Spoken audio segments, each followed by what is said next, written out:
everyone, this is Tammy at Snowstorm Crafts, and if you're new here, welcome, and if you've been here before, welcome back. So today I want to introduce you guys to a new series I want to start for my collage, and I make them into digitals for my Etsy shop. And this one I am calling my Butterfly Collage series, or Collage Butterfly series, either or. And I'll make sure to do a playlist of it. And this will be the first one. And there will be on the end screen, I'll put a playlist of Collage Butterfly series. I think that's what I'll call it. And I like to introduce fabric into my collages. And I've been having fun doing that. And I definitely do papers. And so I got some fun papers here that I definitely want to incorporate. And then of scraps, which are really nice texture papers in the background, which usually aren't seen. I take them and I use my watered down glue. It's just Elmer's glue and water. And that's why I tape the paper down, because it does buckle a little bit. But at my end, when I'm done with all of it, I always press it in my press that my husband made me. And it's just 2 pieces of boards that are pressed down with some bolts that you can screw down. And it really presses them nice. So these I usually put down first. And it's just my scraps, like tea-dyed papers, stuff I've used, you know, different things. And I don't use, you know, they're just scraps. So I just take them, glue them all down. And then I put gesso over the top of them. Use it for the texture in the background.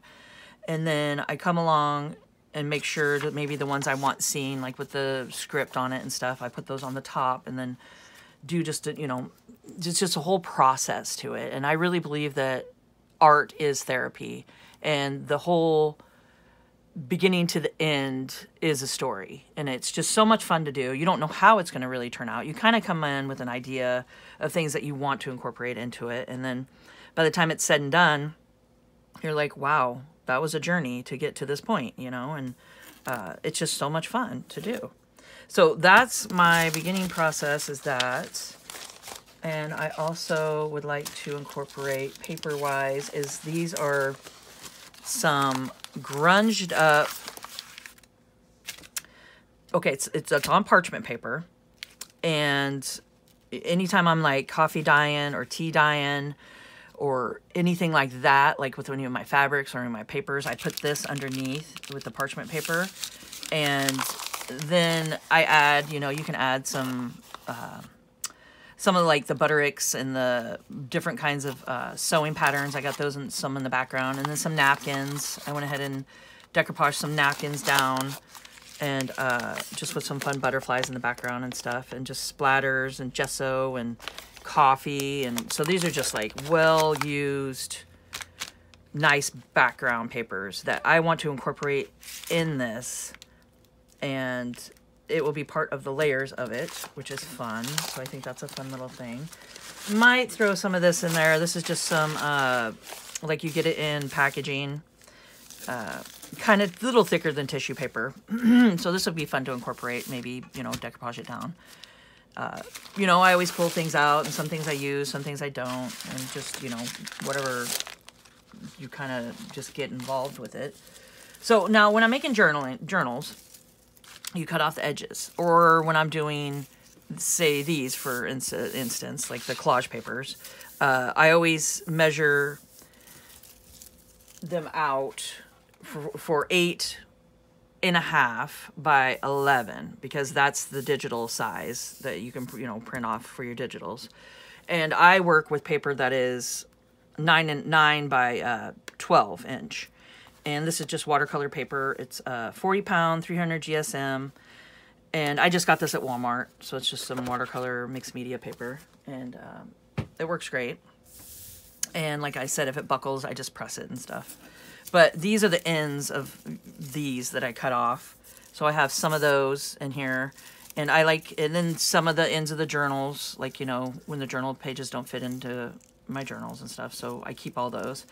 And, you know, some deli paper cut out. So those are nice. I like to put in and just kind of add as a layer and put little strips in and stuff. And texture is what I'm going for. I love the textures.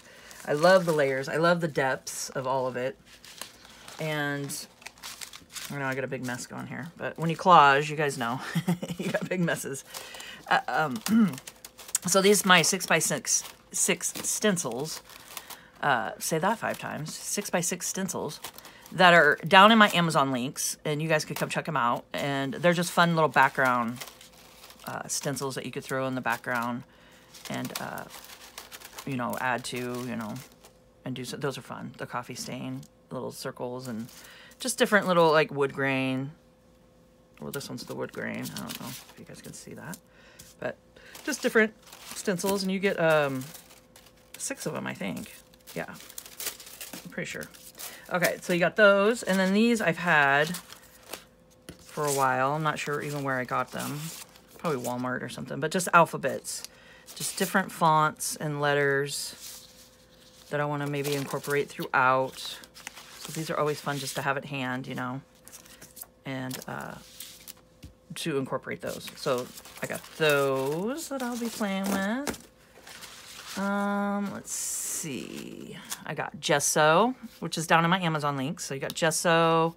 And then my paints, I've just accumulated through the years, probably through Walmart and just my mom. She had a bunch that I've had for years. And yeah, so I got tons of paints that are just different acrylics. Like these were from Walmart, and then this. So I might incorporate some gold, Mars Black. I don't know what other colors for that. And also, let's see, I'll be playing with maybe some crackle paste. And I like to throw in, so you got crackle paste and texture paste. And I got these down on my Amazon links too, but instead of the distressed texture paste, I like to use spackling. My husband's a carpenter, so he always has this hanging around. And, you know, I was like one day going, you know, why don't I try doing this with my stencil and put that down and do some spackling on with my palette knife, you know, like your palette knife and stuff, and see how that works. And it works great.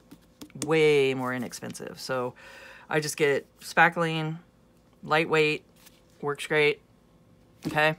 We got those, we got these, and then I might throw in some distressed oxides like black soot and vintage photo. So those are always fun to play with. And, you know, I always like to do the edges with the black soot all the way around when it's all finished. Okay, and I don't have gilding wax, but this works pretty darn good and it's fun. It's just an eyeshadow, and I don't use this anymore. And it's just a cool, this is a cool little trick to do. If you have any extra just, you know, wet eyeshadows like this, you could just take them and use it just the same and just touch it down, and it's got a little shimmer in it. And so that one's fun to use. Let's see. I'll have some water, just some water in a spray bottle. Now this is the thing I like to do, and it's pretty fun. And I have acrylic paints. I don't really have the alcohol inks. So one day I was like, you know what? Because I tie-dye my rainbow gift bags in my Etsy shop. I have tie-dye. I have the RIT dye. So this is a RIT dye, and it's a concentrated liquid that you mix with water.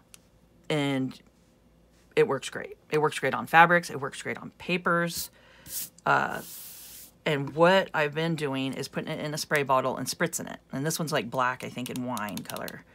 So that's that one. And then I was like, well, once I put my gesso down, because that's a good base to absorb, you know, all your mediums that you're adding to it and stuff. I was like, why don't I start adding like my tie-dye, the RIT dye, and do that instead of the alcohol inks? And it definitely is cheaper. It's a way cheaper. And I think it down on my links. If you look, I have RIT dye. And if you guys come check them out, you can get all the colors, any color under the rainbow. And I want to incorporate blues today, yellows, maybe my sunshine orange throughout, and then evening blue. And I want to experiment with you guys, and we'll see how they turn out, because this is the fabric I want. This is my main focal point here. So I have this square, and my mom, she is a quilter, and she sends me tons of fabrics, and she sends me stuff that she's sewn and, you know, already put together, and I incorporate them into my junk journaling. And I really, really love her taste in fabrics and stuff and everything like that. So what I've been doing is just kind of fraying it and making it, you know, a little shabbier, and then keeping all the little threads to incorporate. Okay. And then I have a cool butterfly fabric that I went and cut out, and I think that's kind of fun. And I'm not quite sure exactly how I'm incorporating all this, but I know I want it in there, and I know I want this in there, and then I'm going to work around all of it. So this is just 2 triangle pieces that are sewn together. So if you have fabric and stuff, it's real easy. You just take them like that, and you have 2 triangle pieces, and you go good to good like that, and then you just sew. You just sew it, and then you open it up, and then you iron it. So then you have yourself a triangle piece. So you could do that with paper. Same concept. You guys can take your paper, do 2 triangle pieces, put them good to good, sew it, open them up, press it, you know, and you can have the same thing. So anything I'm using fabric-wise, you guys can definitely use paper-wise or stencil-wise. Like if you have butterfly stencils, use them. You know, stick those down, stencil over them, have some butterflies in it. So I'm just doing, I love to work with fabric. And then I think this would be fun to throw that down, maybe throw this on here, glue it all on there, and see where we're at. So I am going to do some of this in a time lapse, and then I'll stop in between and talk to you guys and show you different things I'm doing and what I've added that I didn't explain here. I don't know, I have so much stuff everywhere. And I will keep you guys informed as I go along, but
talk about some things I did here.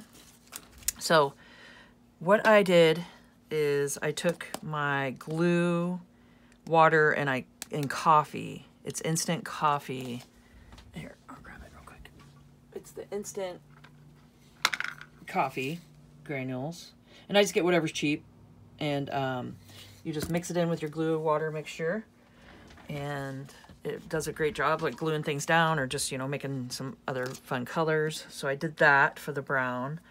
And then I decided to just go ahead and spritz a little bit and then add some granules. I just dripped, you know, I just took some and dropped them down on it and then spritzed some more with my water. And yeah, I think it turned out really fun. And what else did I do? Then I went and took my aqua blue Rit dye and my evening blue, and I kind of just squirted that around, and then took my palette brush and just kind of went around with it, or my paintbrush rather. I took my paintbrush and just kind of moved it all around how I wanted it.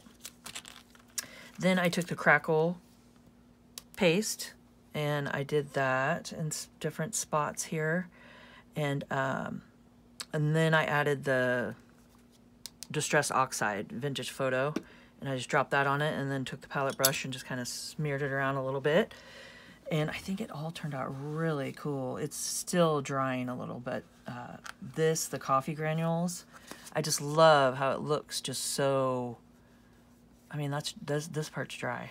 It just looks so neat and just kind of I don't know, it's just got a great texture and it just looks really cool.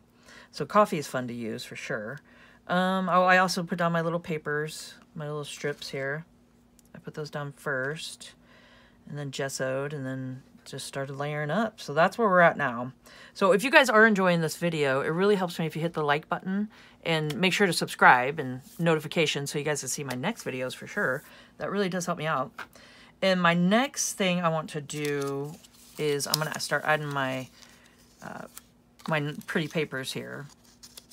So I'm going to get those and just start gluing them in different spots and getting those glued down and going from there. I think I'm going to do that. Maybe put some gesso and stuff around them or some other colors. And I mean, we'll see. We'll just kind of just let it speak to me as I'm doing it here. And it's kind of fun just to keep doing the layers and just seeing what's coming next. So I'm going to continue that and I'll pop back on later and we'll talk about it some more.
Right, so I really like the way it turned out. It was super fun. And let's see, what did I do? So I've added some stenciling throughout of just some alphabet stencils. Plus I used some of these, just number. And I think I just got these at like a hardware store would be, like where you can get numbers that you can paint onto your house and letters and all that stuff. But it's just a whole thing of those, which are kind of fun to play with. So I got that. I did that. I took my gel pen, my jelly roll, and just did some marking all around of just the white throughout. And then I did my metallic paint marker. And I went around the butterflies. I did some of that, as you can see. I think that's kind of fun. I took a book page, just the edge of it here, because I really liked how it's all kind of like a deckled edge to it. And I just took it and cut off one side of it. It's got a cool color to it. And did my stamping, so I got this. And this is, I think it's down in my Amazon links. And it's just a whole box set of peg stamps. And you get all kinds of stuff. You get lowercase, uppercase, and like exclamations, question marks, numbers, all that. So it's kind of fun.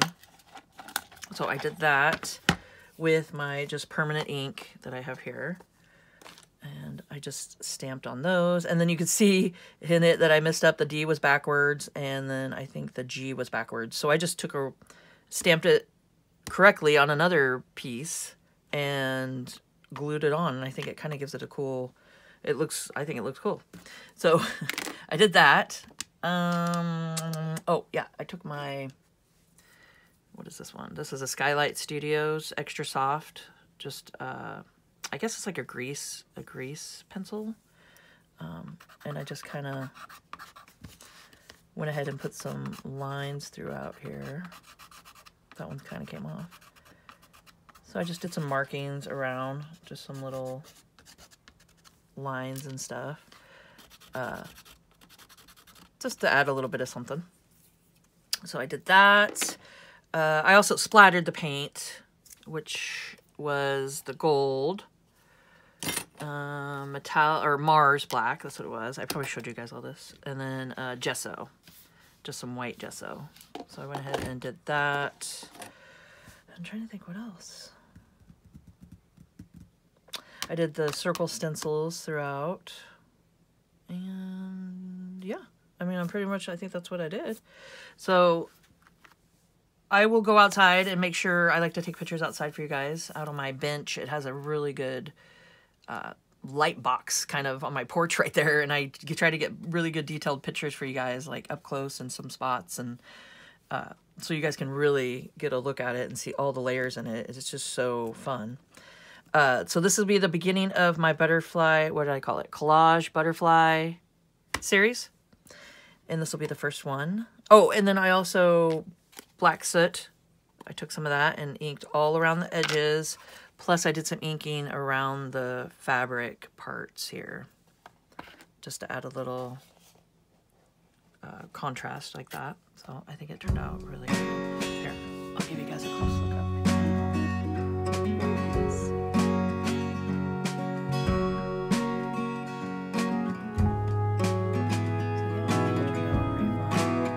And I hope you guys found this informational. If you could please subscribe to my channel, hit the notification bell, and you guys will see my next video when I post it. Like, comment, share, and let's grow together. And keep on crafting.